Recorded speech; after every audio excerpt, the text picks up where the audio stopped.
story begins as our protagonist finds himself in a dark, unfamiliar place, wondering where he is and whether he's dreaming.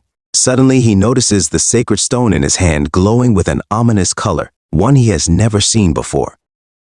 As a black feather drifts down in front of him, he looks up and is startled to see a woman with enormous black wings hovering in the air. But before delving into this encounter, let's return to the beginning. In an otherworldly realm, two powerful forces reign, demons and divine spirits. A long war raged between them, ultimately ending in the demons' victory. However, about a decade ago, the demons turned their sights toward the human world. Humanity, powerless and defenseless, seemed on the brink of annihilation as the demon armies poured forth from their gates. But then, the divine spirits appeared, instilling humans with the will to fight back and granting them divine power. Humans began to fight alongside the remaining divine spirits. Those chosen by the spirits formed pacts through sacred stones, wielding the spirits' power to combat the demons. Thus, humanity's fate rested in the hands of these hunters. In the present day, just 10 kilometers outside Tokyo, a group of hunters gathers before a gate. E-rank hunter Hino informs them that it's an E-rank dungeon and advises everyone to prepare. E-rank hunter Kamiya replies that he understands and asks if they've checked their gear and supplies. E-rank hunter Maito confirms that all the equipment is ready. They glance at our protagonist, Makoto Asuka, an F-rank hunter, who is carrying their supplies, along with extras for the group. Makoto confidently assures them that everything is in order, laughing.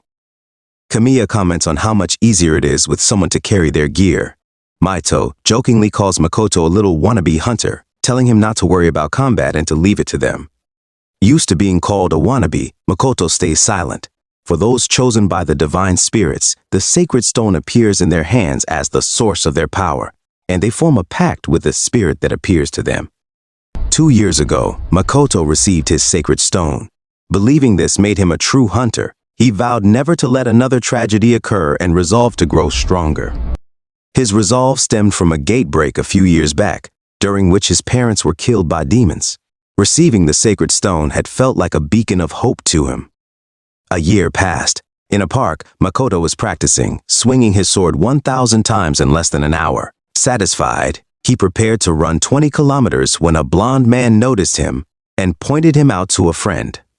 The friend, a man with black hair, called Makoto a fake hunter. The blond man asked if it was true that, even after 2 years, Makoto was still ignored by the divine spirits. The black-haired man confirmed, dismissing Makoto as a waste of a sacred stone, a useless nobody, even worse than an ordinary person. Makoto overheard them but continued on his way without responding. Moments later, in an alley, Makoto was thrown hard into a trash bin. A man shouted at him, exclaiming that it was impossible and asking why he had to fight while babysitting him. Makoto replied that he could fight too, saying he'd been training with weapons, but the man scoffed, saying it was pointless without a divine spirit. As he walked away, he told Makoto to stop pretending to be a hunter like them, claiming it lowered the status of real hunters. They left him alone in the cold, snowy night, near the trash, wondering if the sacred stone was supposed to be his hope. He questioned why no divine spirit had appeared for him, even after 2 years. Unable to form a pact with the divine spirit, Makoto was left an outcast, rejected by both the hunters and ordinary people. Back in the present, inside the dungeon, monsters were burning, their flames the result of Hino's lower-ranked divine spirit, Flam. Hino shouted to the team that one demon had escaped, and in response, a powerful wind arrow launched in another direction, striking the fleeing demon. It was Maito, using her lower-ranked divine spirit. On the other side, Kamiya fought a demon with the help of his lower-ranked divine spirit, Fall. Within minutes, all demons were defeated. Maito asked if that was the last of them, commenting on how easy it was, to which Kamiya responded that it just showed how strong they had become. Suddenly, Hino saw a demon creeping up behind Makoto. He shouted a warning, and Makoto turned just in time to dodge the demon's attack. Reminding himself that he was a hunter too, he swung his sword at the demon, shouting that he would take it down. His blade struck the demon, but it showed no injury, staring at him mockingly before grabbing his sword and lifting it easily. Makoto realized, as he feared, that attacks without a divine spirit's power were ineffective. The demon yanked the sword from his grip and launched its sharp claws on him. but Hino acted swiftly, using his flamed spirit's breath to burn the demon to death. Hino asked if Makoto was all right. Calming himself, Makoto apologized and thanked Hino for saving him. Hino approached him, assuring him not to worry and complimenting his movements. Shocked, Makoto explained that he'd been training so he'd be ready if he ever formed a pact. Hino nodded, saying he hoped Makoto could form a pact someday too. Surprised, Makoto thanked him, saying he appreciated the words, even if they were just for comfort. As they look at him, a creepy smile formed on their face. A moment later, they reached the dungeon's deepest area. Hino informed the team that the boss was beyond the next gate. Touching the gate, he asked Makoto if he'd heard stories about the many types of demons, some with unique routines. Makoto asked if he meant defeating demons by exploiting those routines, to which Hino confirmed, raising his hand as Kamiya grabbed Makoto tightly and aimed her arrow at him. Shocked, Makoto struggled but couldn't break free. As Hino opened the boss door, he remarked that some demons fall asleep right after eating. Kamiya then kicked Makoto into the boss's chamber, laughingly calling him food, while Makoto told Kamiya she would leave the rest to him. Trembling, Makoto sat up and shouted for them to wait. But Hino taunted him, saying that someone like him could never form a pact with a divine spirit, and that this was a fitting end for him. They closed the door, locking it from the outside. Makoto rushed to the door, banging on it repeatedly, shouting for them to open it. He cursed under his breath, realizing he had let his guard down, and questioned why he hadn't considered the possibility of betrayal. Suddenly, a loud growling sound came from behind him. Slowly, he turned around, stunned with fear as he saw the massive form of the E-rank dungeon boss, the behemoth, drawing closer. Makoto shook in terror, barely able to believe it. The behemoth swiped its sharp claws in his direction, but he jumped away just in time, sprinting while screaming as his former team laughed and played cards outside, indifferent to his plight. Hidden by smoke, the behemoth paused, confused when it saw nothing in sight, as Makoto frantically searched for an escape route. Though he knew he had no chance of defeating it, he realized the behemoth hadn't fully awakened yet and was not at full strength, offering him a small chance to escape. Spotting a narrow opening nearby, he rushed toward it, but the behemoth let out an ear-splitting roar, causing the ceiling to collapse and blocking his only escape path. Makoto stared at the rubble in disbelief, refusing to accept that his only path to survival had been cut off. He looked back and saw the behemoth charging toward him. It was too close now. Still, he clung to the hope that there must be some way out. But as the behemoth opened its massive jaws to devour him, he froze in terror, paralyzed by the sight of its enormous fangs. A surge of despair hit him as he realized he had yet to accomplish anything. He hadn't even avenged his parents. Just then, his sacred stone began to glow with a dark, ominous energy.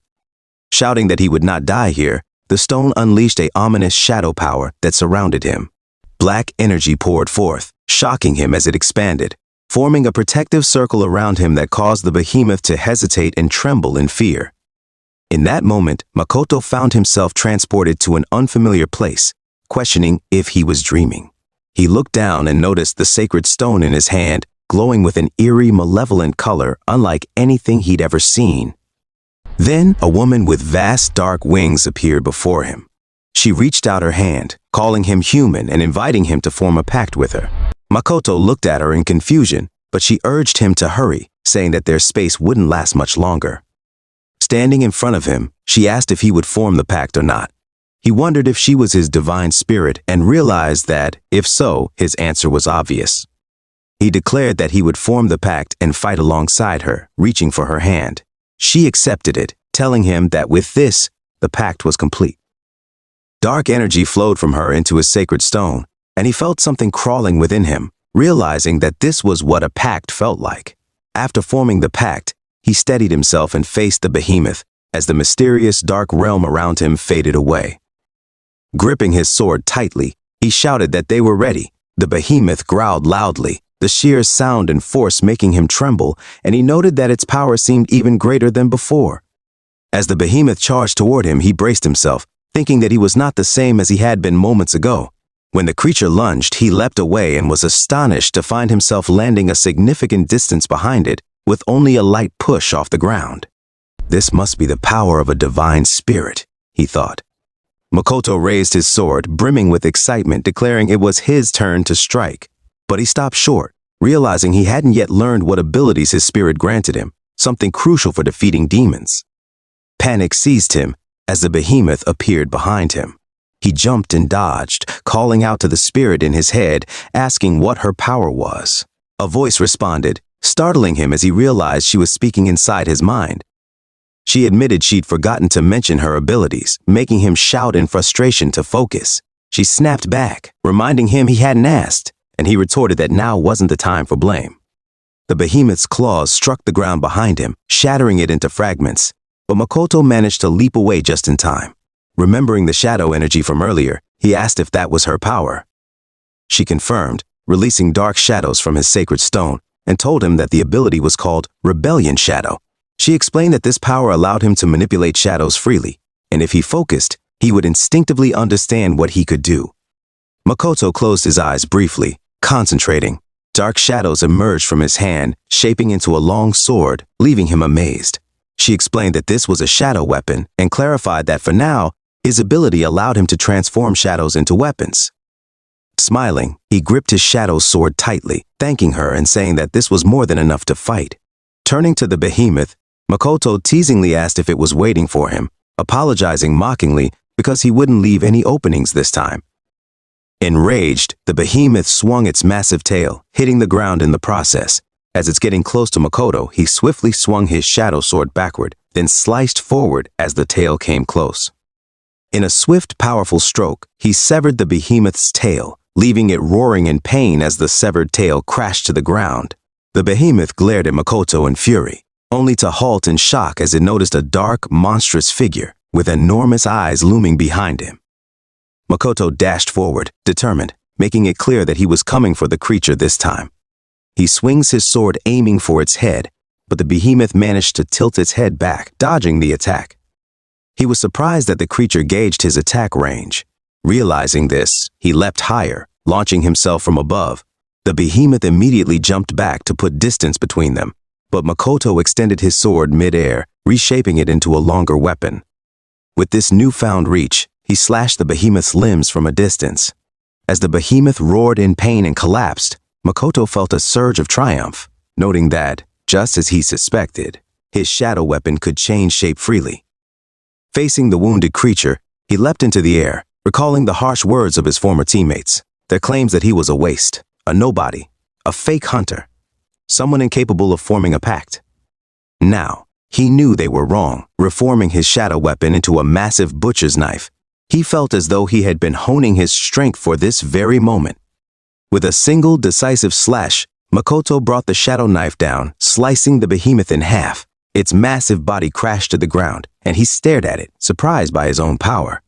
His shadow weapon faded, and with trembling hands, he celebrated quietly, overjoyed that he had actually defeated a demon.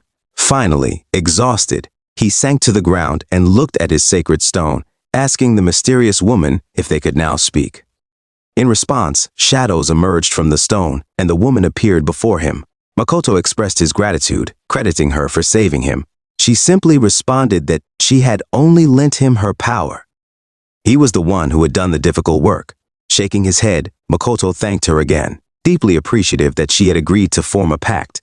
As she looked at him in silence, he eagerly praised her abilities. The power to manipulate shadows, he thought, was exactly what one might expect from a high-ranking spirit. Defeating an E-rank boss surely made her special, he reasoned. She paused before answering, then finally revealed that she was not a divine spirit at all, but in fact, a demon. The realization left Makoto stunned, filled with shock and confusion. That's all for today, guys. See you on the next upload.